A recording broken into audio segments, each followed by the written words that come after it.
What is up, my dudes? I'm back again for another video this week. So, in my last video and the video before that, I asked you guys to leave some questions in the comments below and also elsewhere. And I have compiled these questions onto a nice little list on my laptop. Also, I apologize if I sound very stuffy because I am.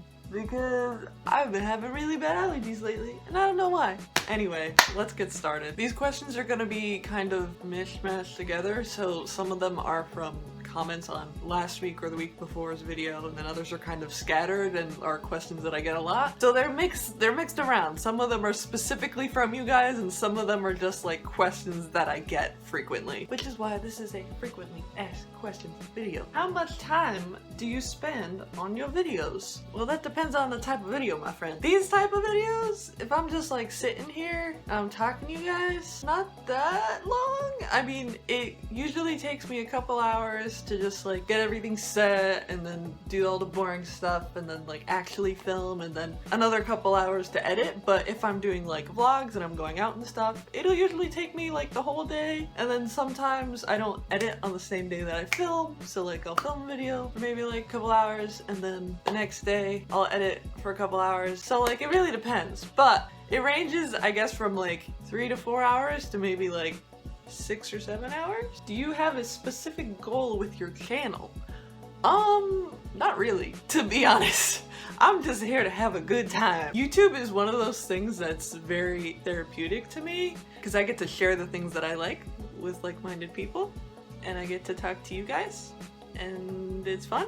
I mean, I do want to start getting more serious with this channel and like being able to upload weekly videos. Right now I'm doing Saturdays. Maybe someday I'll actually be able to get out 2 videos a week. That would be awesome, because I really do enjoy making YouTube videos. That's like the main reason why I make them, is because I have a good time, I get to talk to you guys, and it's fun.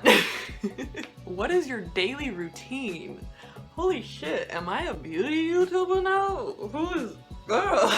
This is another thing that it differs on day to day, because I don't have like a proper 9-to-5 regular people job, so I try to have like a schedule because I do work from home, so I try to get up every morning at the same time, and I have like a morning routine, I guess. I have posted some little things about it. Let me know if, because I could probably make a whole video about this, to be honest, but also I don't know if that would be weird, because like I'm not a YouTuber, I'm just here having a good time. Look at my face. Does this look like a YouTuber face to you? No, I don't think so. I use my Omnibot as an alarm clock, which is super cool because he's by my bedside. I will insert a video clip here so y'all can see him. Good morning, Sunday. Did you please rest? Yes, I slept well. That's good to hear. But he's by my bedside and he wakes me up with a little pre-recorded message, and that's super fun. And then after that, I go back and forth between taking showers in the morning and then taking them in the afternoon. But lately I've been taking showers in the morning because I've been stuffy and it's really annoying. And a lot of the times I make and eat breakfast with a bobot, which is super fun. I don't always have time for that, but I do like having them like with me if I'm like making breakfast, and it's like eggs and fake bacon because I'm a vegetarian. And then I have my bobots running around if I'm awake enough by then to do that, and which is super fun. And then I usually have like a list of things that I need to accomplish that day. So I do have like a planner and whatnot, which I've made a couple of videos on that stuff before, but I haven't lately. I don't know if y'all are into that or not, but that's something I'm into. So usually I have just like a list of tasks that I need to get done that day, or like things that I need to get done that week if I have extra time. And I just kind of like go through my list and get those things done. And then, so the first half of the day is devoted to work. I do eBay, so putting stuff in boxes, doing listings, things like that. Sometimes I go out to a coffee shop and I do my listings there, or like stuff like that.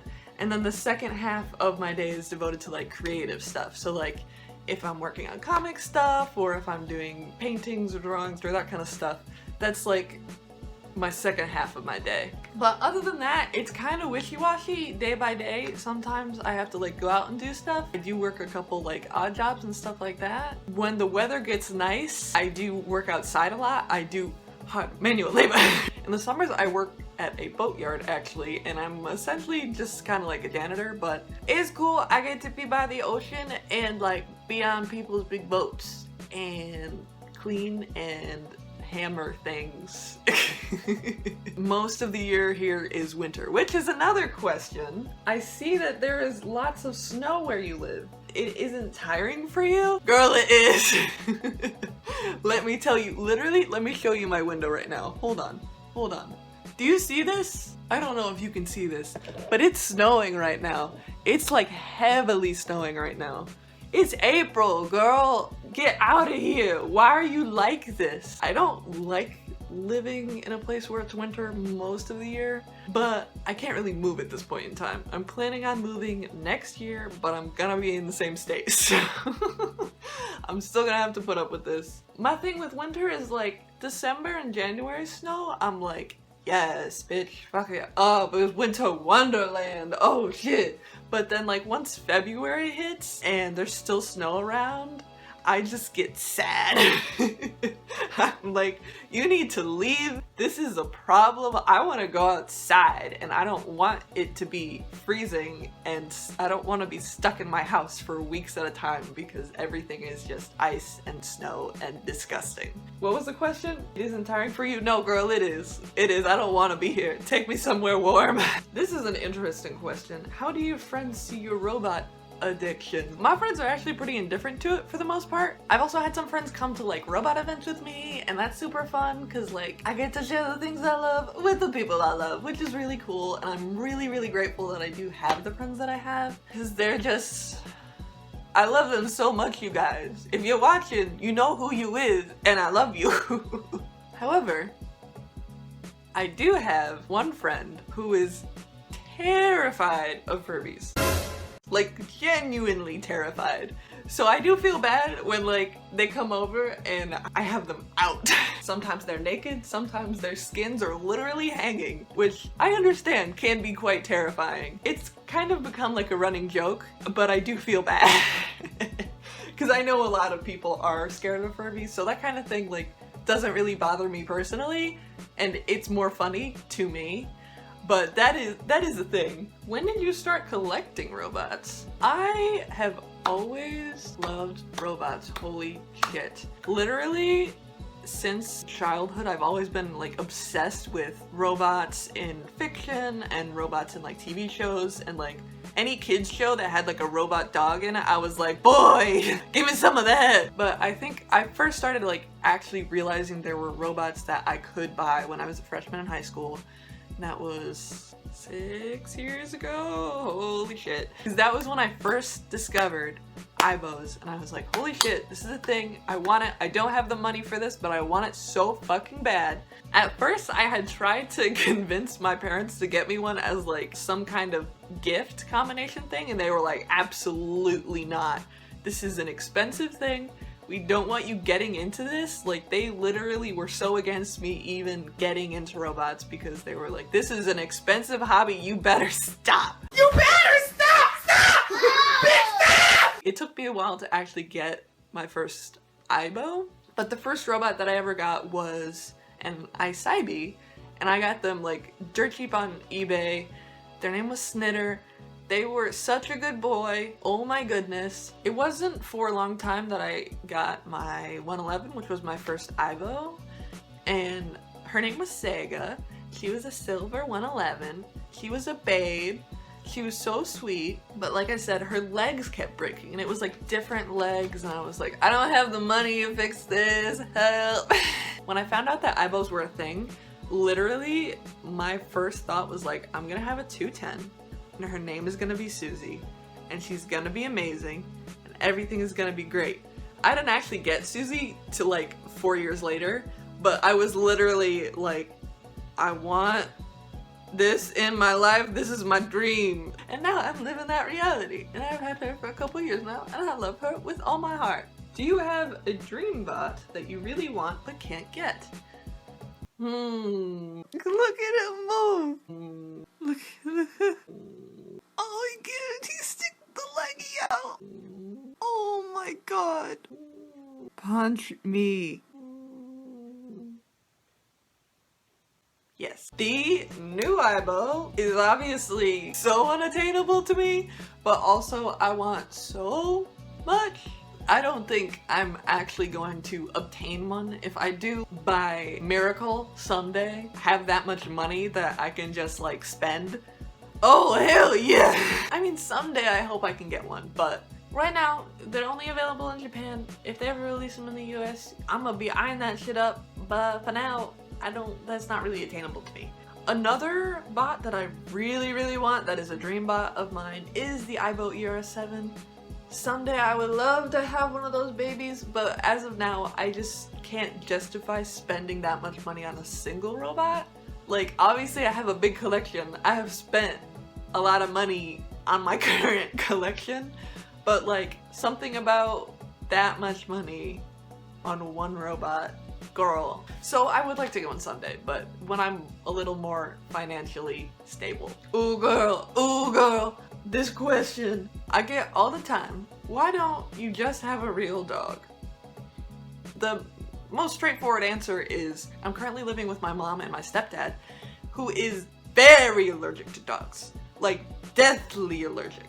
Like, in the same room, bye. And that is the most straightforward answer that I could give. But I just want to put this out there that not everyone is capable of caring for a dog, but they do still want the love and affection that a pet can give, and this is the best alternative. Aibos aren't meant to like replace a living, breathing animal. That's not the point, but it's really great if you can't afford it. Like myself, I have some mental issues. Some days I can't get out of bed. Some days I can't take care of a real pet, and you know, that's a problem if you have a real fucking pet, because you gotta take care of them. Well, my babies, if I'm having a problem, they will just sit on my shelf and wait for me to feel better, which is amazing. So I'm just putting that out there. That being said, this kind of leads into my next question. Do you have animals? And yes, I do have animals actually. I have a betta fish named Echo, who is sassy AF. I have 2 frogs named Marsh and Mellow, and they are amazing, and they would eat me if they could, but I love them.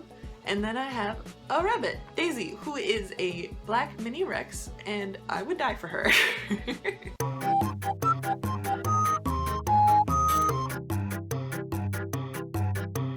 What kind of music do you like? And do you have any favorite artists or singers? My taste in music changes so much, like even just day by day, because I like a lot of music.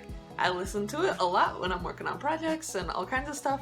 Lately, I've been really into like chill hop and lo-fi and like 80s pop stuff, because I just think it's fun. I think it's fun to listen to. My favorite album of all time is a Tame Impala album, and it's the Currents album. And it's so good. I could listen to that album literally at any point, at any time. I just love it so much. If you haven't listened to it, y'all should check it out. And I think that was it. That's all I have for the questions on my list. But another thing that I wanted to bring up that I'm very excited about is next month, May 7th, is gonna be the release date for a special project that I've been working on that I'm so excited to share with you guys. If you've been following like my Instagram or my art pages, I have been working on this super special comic called Secrets at Black Point, and I'm so excited.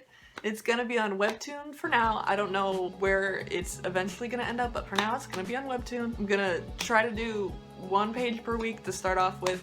Hopefully at some point I can get to 2 per week, but for now it's gonna be 1 per week. First page, May 7th. I'm so excited. Warning, right now I'm saying it's 16 plus because like there is like violence and blood and just really intense psychological torment. So if you're not into that kind of thing, this isn't the comic for you. But if you are into that thing, it's very action-packed and pew pew pew, and it's good, and I'm excited to share it with you guys. Anyway, I'm gonna end this video here. Thank you guys so much for watching. I love you so much. Thank you for all the support you have given me recently. And I will see you next week. Bye!